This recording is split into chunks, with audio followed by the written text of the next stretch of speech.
285 জন প্রতিবন্ধীকে তাদের প্রতিবন্ধী কোটায় সহকারী শিক্ষক প্রাথমিক বিদ্যালয়ে নিয়োগ দেওয়ার জন্য নির্দেশনা দিয়ে রায় দিয়েছিল। উক্ত রায়েরই আজকে চূড়ান্ত রায়টি লিখিত আকারে প্রকাশ হয়েছে 17 পৃষ্ঠার রায়, যেখানে আমাদের যে দাবি ছিল সেটার পক্ষে পুঙ্খানুপুঙ্খানুভাবে আলোচনা করে, যেহেতু ইতিপূর্বেই আমাদের পক্ষে রায় হয়েছে, সেটা প্রকাশ পেয়েছে।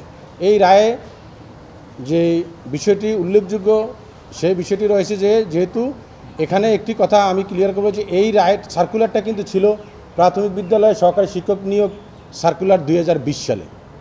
আজকের যে 24 সালের যে কোটা বাতিল এবং কোটার যে রায়, এটার সাথে তার কোনো সম্পর্ক নেই। এটা ছিল 2020 সালে। আমরা যে কোটা ছিল সেখানে আমরা প্রতিবন্ধী কোটা যে 10% চলমান ছিল, আমরা সেই 10% কোটার আলোকে সহকারী শিক্ষক পদে নিয়োগের জন্য আবেদন করি। যথারীতি আমরা লিখিত পরীক্ষা উত্তীর্ণ হই, ভাইভায় অংশগ্রহণ করি। কিন্তু রেজাল্ট প্রকাশের পরে দেখা যায় যে সার্কুলার এবং তৎকালীন যে আইনে 10% কোটা ছিল প্রতিবন্ধী আর এতিম প্রতিবন্ধীদের জন্য, সেই কোটাটা 1%ও মেনটেন করা হয় না। তখনই আমরা এই রিট পিটিশনটি দায়ের করেছিলাম।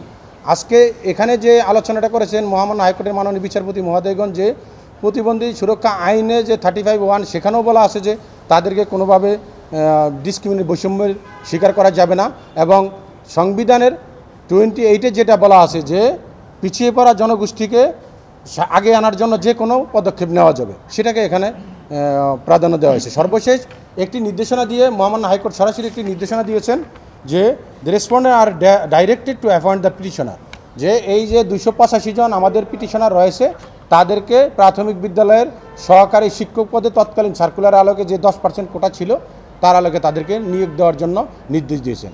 আর এই রায়টি রায় পাওয়ার থেকে, যেহেতু কালকে এটা পাবলিশ হয়েছে, ওয়েবসাইটে দেওয়া হয়েছে, 90 দিনের ভিতরে বাস্তবায়ন করার জন্য সংশ্লিষ্ট কর্তৃপক্ষের প্রতি নির্দেশনা দিয়েছে।